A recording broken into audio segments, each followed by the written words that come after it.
Maria alinnya ebbaati. Maria alinnya olubaati.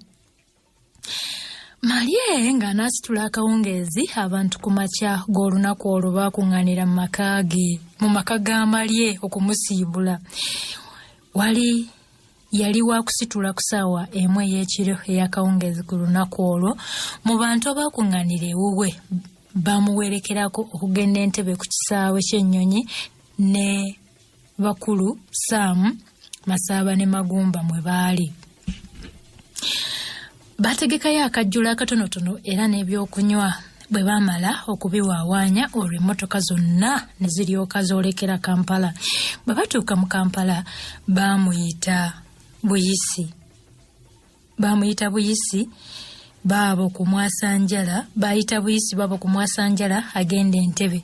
Wali wabula essaawa emu n'ekitundu ennyonyi okusitula nabo ne balyoka bagoba ku kisaawe. Abantu baali bawerako, baali abantu nga 20. Saamu ye yavuga Maria okuva e Kakira okutuuka Entebbe. Mwangu nnyo nga bakamala okupima emigugu gyabwe era nga gimaze okwesolosa mu lunnya lwagyo, Maria n'atandika okusiibula abamanyi nga bw'abagwa ne mu bifuba. Naye ekyasinga okutwewuunyisa kwe kulaba nga Maria asiibula Saamu ne Masaaba. Bwe yamala okubagwa mu kifuba n'alyoka afukamira awo we baali bayimiridde n'atandika okukaaba amaziga agaalinga enkuba.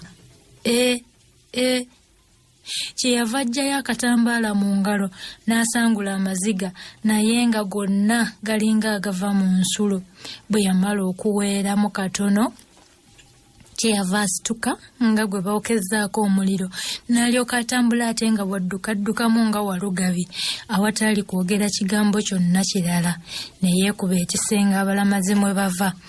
Abakyajje atuukemu bw'ati n'awulira ekirangiriro ku kizindaalo ekirangirira ekyo kyali kigamba nti abasaabaze mwenna abakwata British Airways namba 675 egenda mu kibuga London ng'eyitira Roma, Zuruki, Brussels mulinnye ennyonyi yammwe nga muyita mu mulyango namba 7.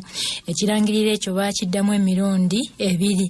Maria agenda okulaba nga banne be yali agenda nabo n'abasaabaze abalala okusinga Abazungu nga bakwata emigugu gyabwe egy'omu ngalo, abandi emipiira gy'enkuba nga bakulumbulukuka beeyuna omulyango namba 7.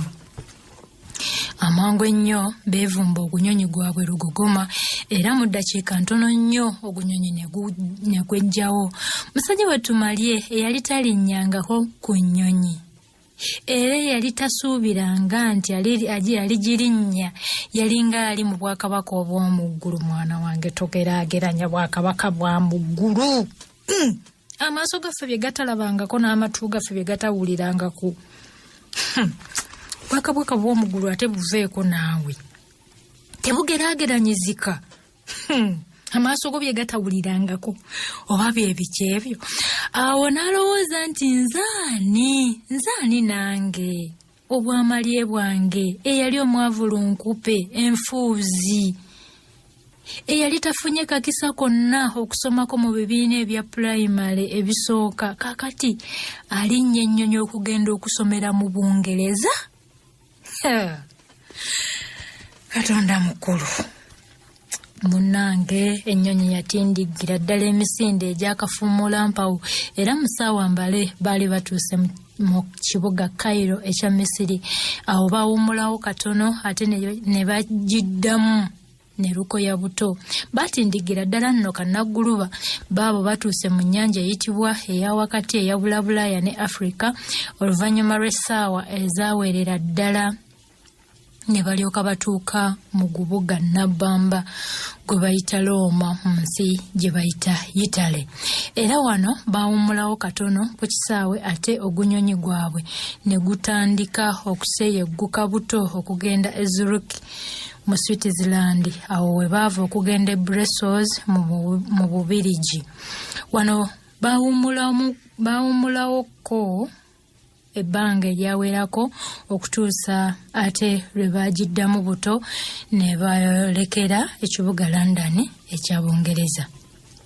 Wano ku kisaawe waliwo abantu abaali balindiridde abayizi bano. Eyali alindiridde Marie yamuteeka mu mmotoka era n'amuvuga butereevu okumutwala mu kibuga Bristol gye yali agenda okusomera. Waliwo nno akatemerero okuva wano okutuuka mu kibuga Bristol. Marie yatwalibwa mu University ya Bristol n'alagibwa gye yali agenda okusula n'ebintu ebirala byonna. Marie yatuuka ku lunaku olwawangu enkeera ku lwakazooba. Omusomesa we yamulaga ebintu byonna bye yali agenda okukozesa mu kusoma kwe era n'okumulaga obuteekateeka bwonna bwe yali agenda okugoberera ng'ali mu yunivasite eyo. Olwo enkeera ddala okumeggana n'omusomo gwennyini ne kubaluka anti olwo n'atandika okwatika n'ebitabo. Si yalina akajanja baamulabise eyo.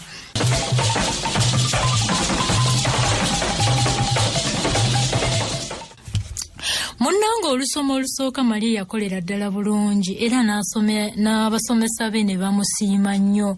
Waliwo omusomesa gwe bayitanga Mr. Hunter, ye yali omukulu w'ekitongole Marie kye yali asomeramu. Yasiima nnyo omwana ono n'amuwandikako ebirungi byereere. Okuva olwo Marie yeeyongera amaanyi era n'okunyiikira. Engeri Marie gy'ataalina mikwano wadde omumanyi yenna mu kitundu kino ekya Bungereza, kale ng'ebiseera bye byonna abimalira mu bitabo nga tewali muntu amutaataaganya. Mu kiseera kino eyandibadde nga mukwano gwe ye yali Mr. Hunter eyali omukulu w'ekitongole mwe yali asoma. Ebiseera ebimu yagendanga ewa Mr. Hunter okumubuuzaako, naye nga ebiseera ebisinga abeera mu tterekero ly'ebitabo nga yeesomera. Etterekero lino lyali ddene okukamala era nga mulimu ebitabo nkuyanja. Kino kyasanyusa nnyo Marie anti olwo yali takyawamanta buwammansi bitabo.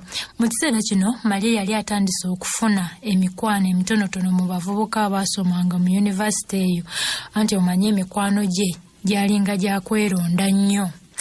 Njagala nnyo Marie antamala gakwana ng'onooba mukwano gusooka kwekebera ddala owera. Kyekirungi kivolaba omwana ono Marie nga tayagala mikwano gy'abavubuka wabula ng'ayagala nnyo emikwano gy'abantu abakulu oba ekyo abakadde ddala.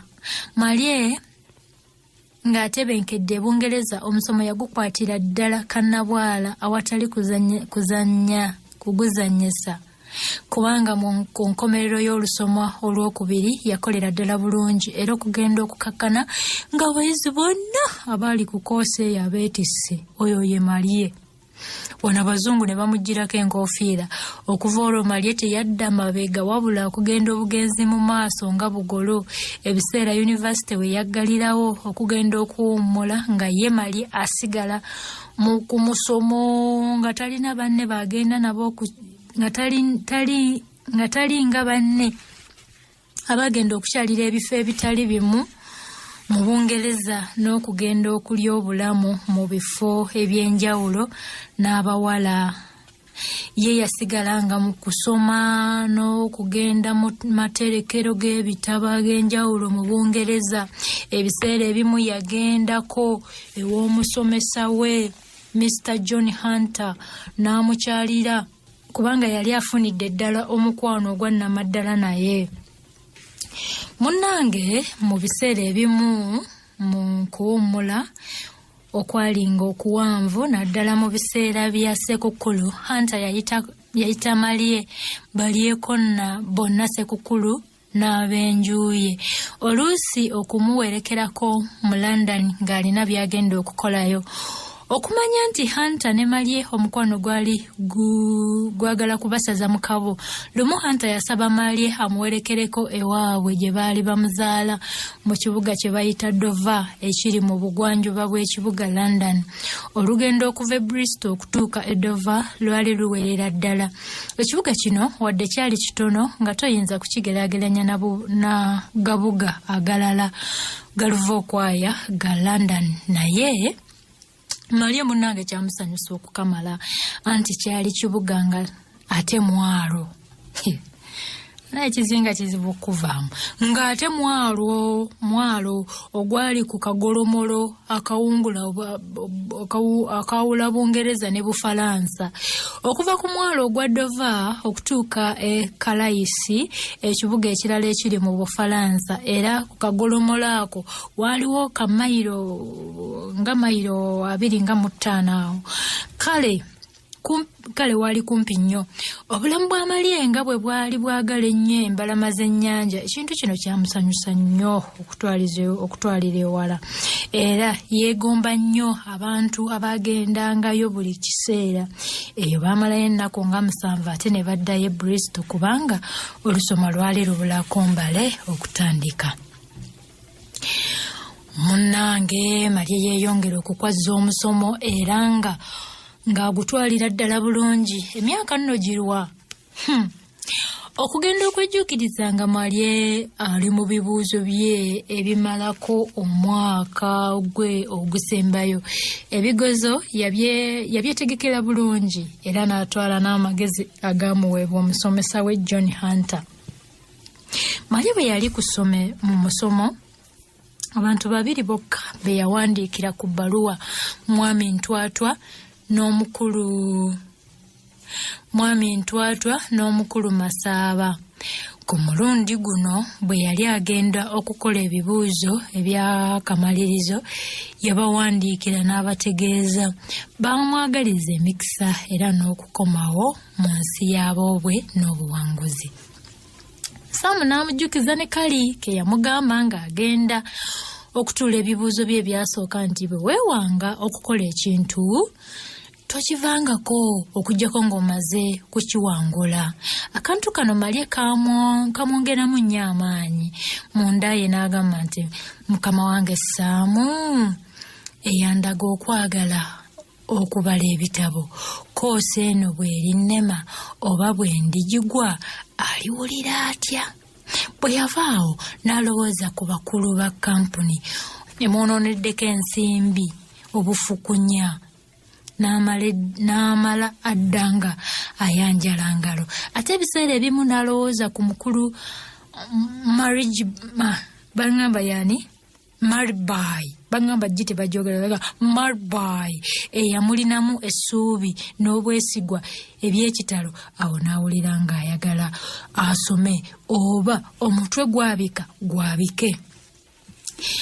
Munnange olunaku bwe lwatuuka olw'okukola ebigezo yali mwetegefu nnyo okukamala era n'abikola awatali kujugumira oba okutya okw'engeri yonna.